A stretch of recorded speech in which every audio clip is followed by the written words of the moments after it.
Hello everyone and welcome. Today I am challenging myself to make a double page spread out of 3 6x6 squares of pattern paper. Now the reason why I'm doing this is because I have a retreat coming in October, a 3-day event, and for one of those days the ladies are going to get 6x6 square samplers of the new paper collections, the glitter paper and the new cardstocks. My main aim is to show the ladies what they can do with just 3 pattern papers from the one collection. So you would have seen me play with this before. This is the Home for Christmas pattern paper. I have had a little bit of a play to see what I can come up with and to decide which colorway I'm going to go with this. I did decide that I wouldn't use the words on this pattern because the words are going to be upside down and on an angle with the way that I've trimmed things out. And I do love the poinsettias, so it's just a little bit of a decision that I have to make, but I want to show you how I cut this from a 6x6 piece of paper.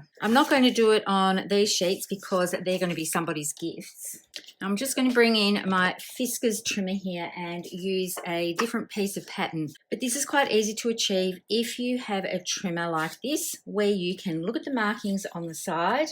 I'm going for a 1 1/4 inch width on this, so I need to measure this up so that it's a 1 1/4 inches here and 1 1/4 inches where I can put the blade in as well. So I'm just looking sideways on my trimmer to line that up, and then I can trim that down, and then all I need to do is rotate it, put it back in at a 1 1/4 inches on this side, and then line my blade up 1 1/4 inches from the bottom, and then cut that through. And then I have a little chevron piece that I can use. Actually, this paper looks really nice with these patterns as well. I love how close to my heart patterns just flow from one collection to another, especially when you're using something like mix-ins. So I've done that cut with 2 of the pattern papers, but I didn't want to have an open end here. So for this wood piece here, I just put that in my trimmer so that I lined it up. So I've got point to point here, and then I made the cut so I would have 2 triangle pieces, and then these all nestle in quite nicely together. So I'm going to bring in another piece here so that I can show you how this is achieved, because I've done a further cut with this paper for the left page. So I'm lining this up again, and I can see my little wire here. If you have the other Fiskars trimmer, the rail trimmer, you'll be able to line it up to the edge of where that rail is, and you'll know that that is going to cut perfectly in half. So this one here would be this piece, and then I want to cut this into a further triangle. So what I'm going to do is push this up against the top of my trimmer and line this up so that the point is directly in the middle here for where my rail is going to be. And you notice I've moved my blade up to the top, because if I go up this way, sometimes the blade can get caught on that little point. So I always come down from the widest section here. And now I've got these 2 pieces to use on my left page. What I've decided to do is have a pine background, and you can see I've gutted that out to conserve on paper, and then this is going to be matted on top. This is white daisy, and then I'm going to adhere the large triangle so that it is lined up at 1 3/4 inches from the bottom, 1 3/4 inches from the top, so that's nice and centered. And then these pieces that I have cut will just nestle in and create a gorgeous little chevron piece.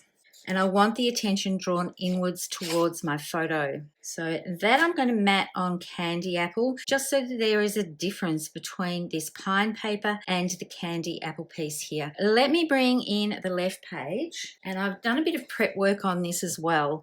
You can see I've got my pine background, I've got my white daisy that has been trimmed to 11 3/4 by 11 3/4. I'm just going to move these items aside a little bit.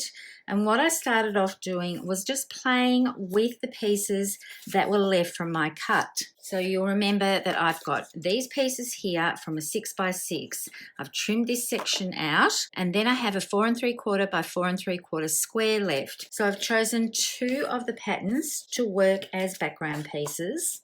and I'm going to match this in with a poinsettia. And then I've got my wood grain pieces here, and I'm using those as sort of an anchor for this. And then I thought I would use this pattern as the focal point, or this design here, for my photos. So I'm thinking 3x3 photos.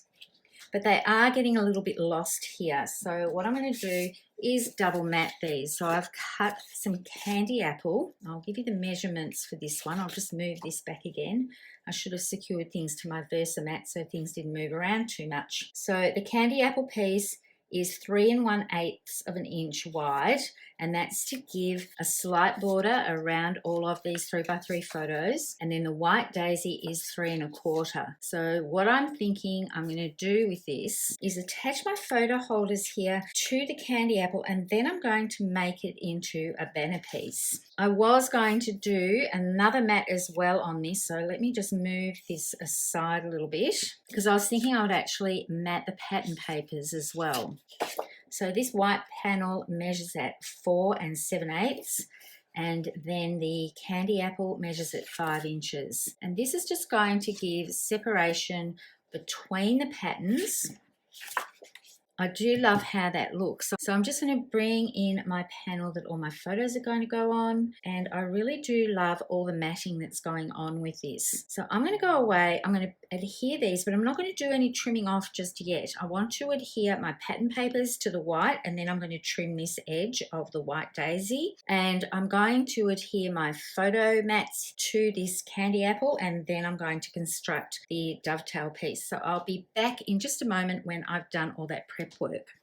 I've got the right side all adhered down. These pieces all slot in beautifully when you cut them like I showed you with the trimmer. I'm going to work on the left page now, and I've adhered my white daisy to the pine, but I do want to start trimming these bits out. So generally what I do when I do something like this is adhere the panels, and then I put it into my trimmer and just trim it down so that it's got the same border all the way around. And then I can adhere this piece to my candy apple piece so that it's on a double mat.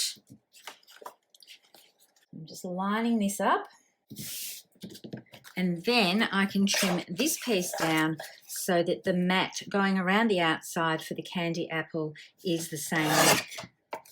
So that's going to go on this panel part here. And as I said earlier, I'm going to dovetail this piece. I think that's going to work better if I have it overhanging this bottom piece here. So I'm going to trim a little bit off the edge of this, and then get my scissors. I go up from the center and then across from each point. Because you've gone up from the center area, it's much easier to trim that out. And this is just a little bit too pointy, so I'm going to trim this off even more. I don't want it at that much of a triangle or that much of an angle. So now I'm just going to go in from this new corner here and make a bit of a flatter edged dovetail. I find it's always better to do one lot of trimming first that might be too big, and then go back and you can trim more. So now I'm going to adhere this piece to the white. So just a little bit of adhesive here. I'm not going to press too hard on my adhesive because I'm going to bring in this stamp set and do some fussy cutting and some stamping with this. I love the little house images. So I'm going to use those and the trees, this December in here, and I'm going to create a little journal box with this section here. So I'll do all that stamping for you so you can see how that's going to go. But now that I've got this as a guide, I can just use my scissors to come in and dovetail this white daisy piece as well. Now there's a lot of this wood grain paper showing here, and I'm not really liking how that is separating and making some awkward angles here. So what I think will work best is if I push this in somewhat, and that looks much better with all the angles that are going on. So for adhering all of this together, instead of adhering it to the page, I'm going to assemble this piece. So I'm going to do all the layers first, and then I will adhere it to my base layer. And I always find the Versamat really useful with getting everything nice and centered. So you can see here's my middle point here, the 6, and then I can center this piece here. I don't even need the T-ruler really to line all this up, because I can just bring it straight down. And then I'm going to attach my wood grain pieces to the back of this here. So I just need to put some tape runner on the inside edges of this. I'm using my Versamat again, just to line everything up so that it's nice and straight. And then I'm using this as a guide as well to come 1/4 of an inch in and 1/4 of an inch down. So the Versamat is really helping me get everything nice and square with this piece, rather than me having to try and put these pieces direct to the page and work out how to place this one on top. And I'm actually going to turn this upside down because I find it easier to work it this way. So there is my nice straight line for that, 1/4 of an inch in for both of those, and that finishes off this panel. If you are into creating travel journals or little diaries, you can create a panel like this and just punch some holes in them and make that your page and not worry about putting the wood grain piece in. It's something that I really want to do for a mini album, as I do love making them. So I'm just going to work out where the middle section is for this. Bring in my T-ruler. I'm just going to slide this underneath so I can get that measurement. And the reason why I'm taking so much care with this is because it is a very straight panel. So if I have it on an angle at all, it will look a little bit strange on my page. So using my Versamat and my T-ruler is really coming in handy with getting this piece assembled and then added to the page. I love how this looks with all the white space around it. I know a lot of people struggle with white space, but for me, it really brings the eyes into the photos. I'm just going to bring in the right page again, and then I'm going to bring out this stamp set and have a look at what I'm going to do here. And I've actually got some already stamped, but this green here is actually jade. These are left over from another project that I worked on not too long ago. So I'm going to use the candy apple, and then I'm going to stamp some more of these little houses and the trees. And I'm going to stamp December on here, and I have used this before, but I'm thinking that might look quite cute just down here in this corner. And then this is what I mean about this frame. It is, you have to be very careful when you take this off, because it isn't a solid piece, but it will give you a section at the bottom for you to do another lot of stamping. So the dots only go around this top portion and side portions here and a little bit into the center. And then all these other little pieces will fit within that gap there. So I think this is really clever that we can stamp a little sentiment or a subtitle in this case into this section here. So I'm thinking this is looking how I want it. So I am going to stamp these items straight onto the page. So I've just turned my Versamat over. So I've just ink this up in black ink. I'm going to rotate my page. I'm just making sure that the bottom of the R is in line with this section here. If this doesn't work, I can always cut a tag or another piece of white cardstock and put it over top, but I do love direct stamping to a layout. And this just stamps up absolutely beautifully. You can see I've got a little smudge here because I didn't wipe off my stamp, but I've got these little houses and everything that I'm going to use on this. Now I haven't used this stamp before, so I'm just taking a bit of the finish off from the production, and then I'm going to ink this up. I'm not going to use that bit of scrap. I'm going to keep that for another card. And I've just brought in some scrap paper so that I can see how that's stamping, and it's looking really good. So this one is going to go in this section here. I'm just lining that up with the edge, and I love it. It's such a sweet little detail to have that little break there. I'm going to bring in candy apple ink and choose my little subtitle that's going in here. I think I want to use family traditions for this one, because this is going to be a layout where I have the Christmas tree all nicely decorated for my right page, and then the left page are going to be the little ornaments. We go shopping and we buy an ornament each to decorate the tree each year. So they're going to be those photos that go in this section here, and I can always use flip flaps to add more photos in. So I'm just testing this to see how it works. It's so fine that I'm not going to stamp this on the spongy side. I'm going to use the firmer side. If you use the spongy side sometimes with a very delicate stamp like this and you push down too hard, image can smoosh out a little bit. So I'm just lining this up. And that is very, very sweet. What I think I might also do is stamp some of these inside this little banner as well and have those as little word strips. I've got the offcut pieces here from where I did the trimming with the white daisy, and I've got out a few other strips. I've got quite a lot of stamping that I want to do, but I did want to show you some of these stamps and how I'm going to be stamping them up. I'm going to use this little one here and also the banner. So this circle will be perfectly cut out with the 1-inch circle thin cut because I want to write on this piece, and I also want to use this strip here to stamp some of these other little cute sayings. I'm going to do that with linen ink as well, so I think they'll work quite well. So I'm going to stamp those up, and then I'm going to also stamp a whole heap of the houses and the trees in candy apple, pine and sage, and then they're very, very easy to cut out. I'll just show you how easy they are from these ones that I've got here. Because they're all nice and straight, all you have to do is go straight down around all sides. You don't even have to turn corners or anything. They're really a simple stamp image to cut out with scissors, and they are going to make a really great impact because I'm going to adhere them to the page, not just direct to page, but also with foam tape as well to give a little bit of dimension. And then for the tree, I'm going to leave this to be nice and pointed on the top. I'm not trimming it down because I think I'm going to use some Stickles or maybe some bitty sparkles to decorate the top part. So they're very quick and easy to cut out, and I'm going to be stamping quite a lot of them. So first up, I'm going to do this one here.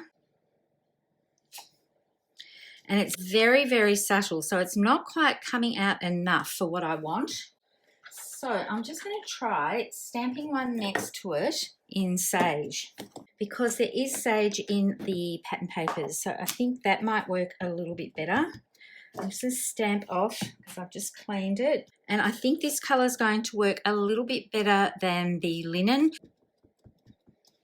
So I'm just going to stamp another one of these right next to it.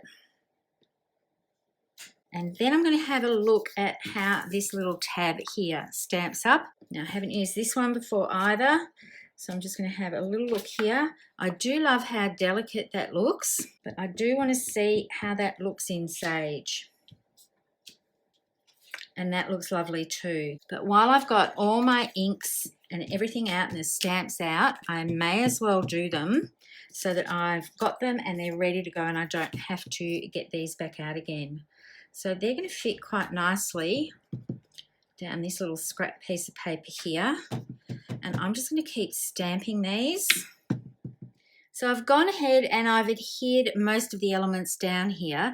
I stamped a whole heap more than I needed, but that's okay because the 31 Days of Christmas Card event is going on right now with the creative design team. And I've also got my Tag Tuesday videos coming up in November that I do each week on a Tuesday. So I've got plenty of images stamped and ready to go. So all that cutting is not going to go to waste. What I wanted to point out with this is some of these are up on foam tape, just to give a little bit of dimension. Not all of them are. I didn't want to put all of them up on foam tape, but I think they look quite sweet with some up and some down. It gives a little bit of dimension to the page. And off camera, I also stamped this tag here, and I did that with linen ink. And while it's quite subtle, you can still see the lines and the designs that come through on this stamp set. So I'm hoping that that is picking up on camera for you. I know that is quite subtle, but I love how that looks. So that's another little journal spot that I've got. But I'm also going to bring in a little bit of stamping direct to page with some of these little star icons.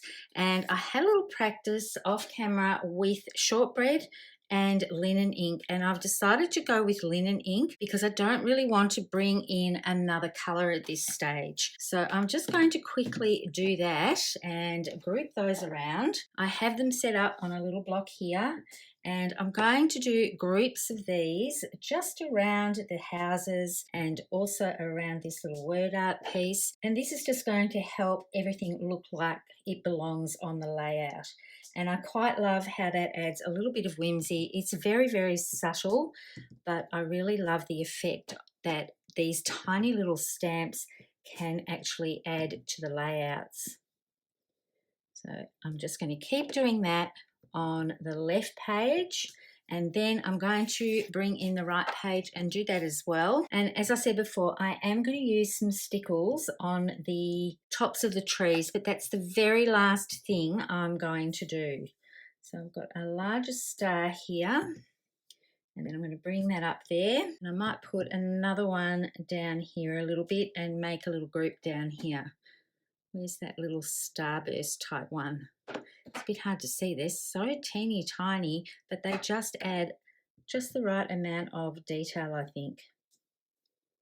So I'll bring this up to the camera so you can have a little look. Hopefully you can pick out the linen inked elements here. It just adds a gorgeous little subtle effect just to finish this off and make everything look like it's not floating on the page. So now what I'm going to do is bring in my stickles and a scratch piece of paper. So this is the last thing you want to do if you're going to use stickles, and then you can just put them aside to dry. I'm going to leave these overnight before I take the photos and everything. So once this is done, I'm going to leave this on my desk, not do any tidying up, and just leave that alone so that when I get up in the morning, it'll all be nice and dry. So I've done a little test here so that I know that it is just going to squeeze out just a little bit. I don't want a big dollop of this, I just want a small one, and it's going on the top of each of the trees. And I always hold my breath when I do something like this. I don't want a big splurt of it, and that's why I started it off onto some scratch paper. So that's it for this layout. Of course, you can always add more photos into these types of layouts when you've got some white space, if that's what you like to do. I could add some 6x4s across here if I wanted to. I could actually add another little 3x3 or a 4x4 photo down in this area. But I want the clean space. Christmas photos to me are quite busy, and I think they really shine if you give them the room to do so. The pattern paper on this layout was just 3 6x6-inch squares. So stay tuned because I'm going to have another one in this series using 3 6x6 squares from the Good Life paper packet. And I have a design almost ready to go with that, so I'll be recording that very, very soon. I love both of these collections from the September to October catalogue, and I can't wait to bring you more projects using them. As always, I'll have the links for everything that I've used today in the description below. Thank you so much for watching. As always, happy crafting and bye for now.